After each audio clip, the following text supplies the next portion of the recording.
ചർച്ചയ്ക്കെടുത്ത മന്ത്രിയെയും ഗവൺമെന്റിനെയും ഞാൻ അഭിനന്ദിക്കുകയാണ്. കാരണം കഴിഞ്ഞ കുറെ നാളുകളായി കേരളത്തിലെ ആരോഗ്യ മേഖലയെ തകർക്കുന്നതിന് വേണ്ടിയിട്ടുള്ള വലിയ പ്രചരണം നടന്നുകൊണ്ടിരിക്കുകയാണ്. അപ്പോൾ ആ പ്രചരണം നടക്കുന്ന ഘട്ടത്തിൽ തന്നെ ആരോഗ്യവകുപ്പ് മന്ത്രി പ്രതിപക്ഷ നേതാവിനെ ചർച്ചയ്ക്ക് ക്ഷണിച്ചതാണ്, വസ്തുതകൾ വെച്ച് ചർച്ച ചെയ്യാൻ. പക്ഷെ അവരാരും ആ ഘട്ടത്തിൽ തയ്യാറായില്ല. കാരണം അവർക്ക് കേരളത്തിലെ ആരോഗ്യ മന്ത്രിയെ, ആരോഗ്യ വകുപ്പിനെ മാത്രം പ്രതിരോധത്തിലാക്കുക എന്നുള്ളതായിരുന്നില്ല ലക്ഷ്യം.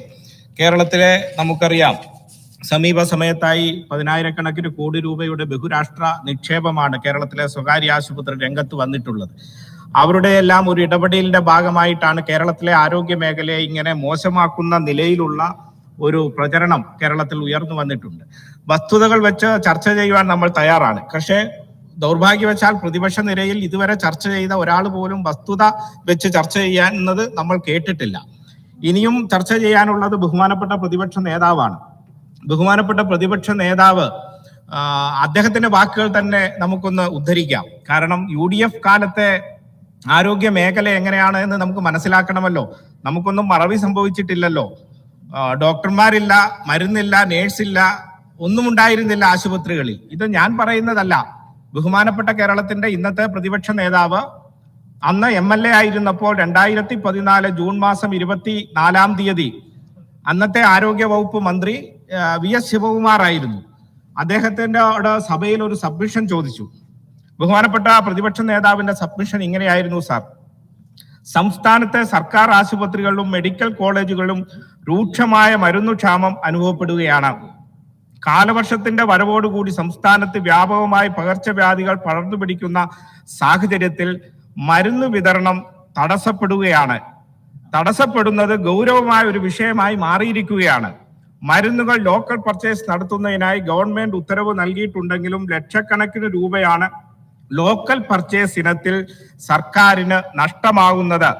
മാത്രമല്ല, ടെൻഡർ പ്രൊസീജിയർ വഴി മരുന്ന് വാങ്ങാനുള്ള അവസരം കൂടി ലോക്കൽ പർച്ചേസ് മുഖാന്തരം നഷ്ടപ്പെടുകയാണ്. 150ഓളം ജീവൻ രക്ഷാ മരുന്നുകൾ, IV ഫ്ലൂയിഡ്, സിറിഞ്ച്, സൂചി തുടങ്ങിയ സാധനങ്ങളെല്ലാം രോഗികൾ പുറത്തു നിന്നും വാങ്ങിക്കൊണ്ടു വരേണ്ട അവസ്ഥയാണ് ഇന്ന് കേരളത്തിൽ. ഏത് കാലത്താ? 2014 UDF കേരളം ഭരിക്കുമ്പോൾ നമ്മുടെ പ്രതിപക്ഷ നേതാവ് അന്ന് MLA ആയിരുന്നപ്പോൾ സഭയിൽ ഉന്നയിച്ച സബ്മിഷന്റെ പ്രസക്ത ഭാഗം മാത്രമാണ് ഞാൻ വായിച്ചത്. ഇന്ന് മരുന്ന് ലഭിക്കുന്നില്ല എന്ന് നിങ്ങളുടെ നിരയിലുള്ള ഏതെങ്കിലും MLA-മാർ പോലും പറയുമോ? ചില MLA-മാരൊക്കെ MLA-മാരാണോ വ്യാജ MLA-മാരാണോ എന്ന് എനിക്കറിയില്ല. അവരെല്ലാം ഉറങ്ങാൻ പോലും പാരസിറ്റാമോളും സിട്രിസനും ഒക്കെ കഴിക്കുന്നതായിട്ടാണ് സാർ പുറത്തു വരുന്ന വിവരം. സൂചി പോലും രോഗി വാങ്ങിക്കൊണ്ട് കൊടുക്കണം. അങ്ങനെ ഒരു കാലം കേരളത്തിൽ ഉണ്ടായിരുന്നു. ആ കാലമല്ല സാർ ഇന്ന് കേരളത്തിലെ ഒരു കാലം.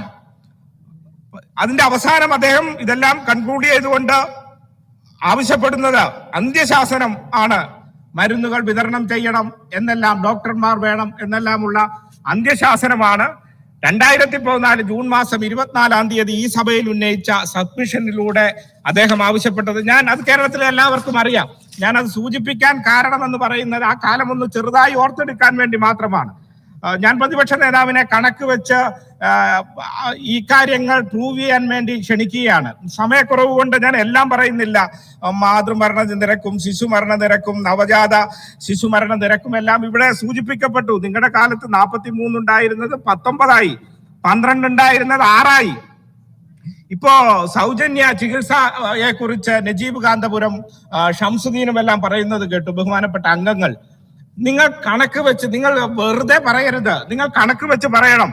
നിങ്ങളുടെ കാലത്ത് 30,000 രൂപ മാത്രമായിരുന്നു ഒരു കുടുംബത്തിന് സൗജന്യ ചികിത്സയ്ക്കായി നിങ്ങൾ നൽകിയിരുന്നത്. കേരളത്തിലെ ഇടതുപക്ഷ ജനാധിപത്യ മുന്നണിയുടെ ഗവൺമെന്റ് പാവപ്പെട്ടവർക്ക് കൊടുക്കുന്നത് എത്രയെന്നറിയണ്ടേ? 5 ലക്ഷം രൂപയാണ് ഒരു കുടുംബത്തിന് കൊടുക്കുന്നത്. മറ്റ് നിരവധി ഉദാഹരണങ്ങൾ, ഞാൻ എല്ലാം പറയുന്നില്ല, സമയം വല്ലാണ്ട് പോകുന്നു. നിങ്ങളുടെ കാലത്ത് ആരോഗ്യ മേഖലയിൽ 2011-12 കൊടുത്ത 130 കോടി, 12-13 കൊടുത്ത 181 കോടി, ഞാൻ എല്ലാം വായിക്കുന്നില്ല. ആ ശരാശരിയാണെങ്കിൽ കേരളത്തിലെ ഇടതുപക്ഷ ഗവൺമെന്റ് 23 1478 കോടിയാണ് ആരോഗ്യ മേഖലയിൽ കൊടുത്തത്.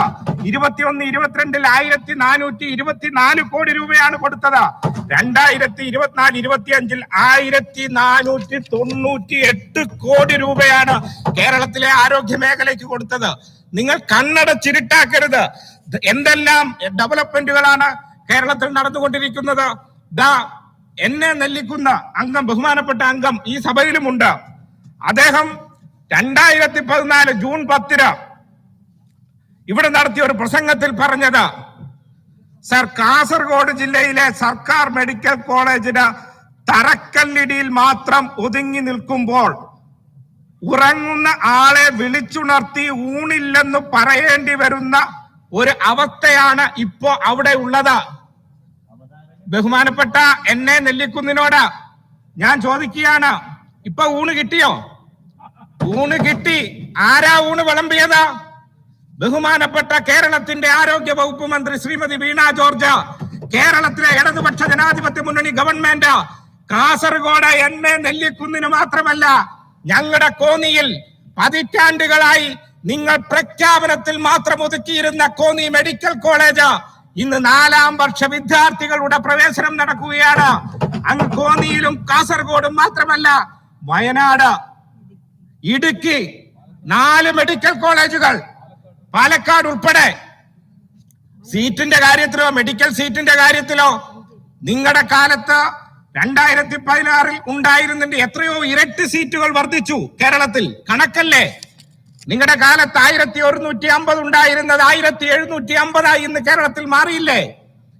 എത്ര നഴ്സിംഗ് കോളേജുകൾ, നമ്മുടെ എത്രയോ കുട്ടികൾ മറ്റു സംസ്ഥാനങ്ങളിൽ പോയി പഠിക്കുന്നു. 3 ഇരട്ടിയോളം നഴ്സിംഗ് സീറ്റുകളല്ലേ സർക്കാർ മേഖലയിൽ മാറിയിട്ടുള്ളത്? ഇത് കണക്കല്ലേ? ഈ കണക്ക് നിങ്ങൾ എത്ര കണ്ണടച്ചിരുട്ടാക്കാൻ ശ്രമിച്ചാലും അത് യാഥാർത്ഥ്യമായി കേരളത്തിലെ ജനങ്ങളുടെ മുമ്പിൽ ഉണ്ടാവും. പാവപ്പെട്ടവന്റെ ആശ്രയ കേന്ദ്രമാണ് സർക്കാർ ആശുപത്രികൾ. ആ ആശുപത്രികളെ നിങ്ങൾ തകർക്കരുത്. ഇവിടെ ലക്ഷക്കണക്കിന് രൂപ കൊടുത്ത് സ്വകാര്യ ആശുപത്രികളിൽ പോകേണ്ട അവസ്ഥ നിങ്ങളായി കേരളത്തിൽ സൃഷ്ടിക്കപ്പെടരുത്. എന്റെ നാട്ടിൽ ഒരു പെൺകുട്ടി ഭർത്താവുമായി പിണങ്ങി, ഭർത്താവ് ആ പെൺകുട്ടിയുടെ കൈ വെട്ടി 2ആയി മാറി. അവർ ആശുപത്രിയിലേക്ക് വന്നു. അവരെ തിരുവനന്തപുരത്തെ ഒരു സ്വകാര്യ ആശുപത്രിയുടെ മുമ്പിലാണ് അവിടെ ആംബുലൻസ് ഡ്രൈവർ കൊണ്ട് നിർത്തിയത്. ശസ്ത്രക്രിയ നടത്താം, പെട്ടെന്ന് 10 ലക്ഷം അടയ്ക്കണം എന്നാ പറഞ്ഞത്. ആദ്യ ഗഡു. പെട്ടെന്ന് തന്നെ കൂടെ ഉണ്ടായിരുന്ന ആൾ ആരോഗ്യ വകുപ്പ് മന്ത്രിയെയും ഞങ്ങളെയും എല്ലാം ബന്ധപ്പെട്ടു. തിരുവനന്തപുരം മെഡിക്കൽ കോളേജിലെത്തി. രാത്രിയിൽ തന്നെ നിരവധി ശസ്ത്രക്രിയകൾ നടത്തി 2 ഭാഗമായി പോയ ആ കൈകൾ തുന്നിച്ചേർത്ത് ഇന്ന് ആ പെൺകുട്ടി ജീവിക്കുകയാണ്. അതാണ് കേരളത്തിലെ സാധാരണ ജനങ്ങളുടെ ആതുരാലയങ്ങളെ നിങ്ങൾ തകർക്കരുത് എന്നാണ് സൂചിപ്പിക്കാനുള്ളത്.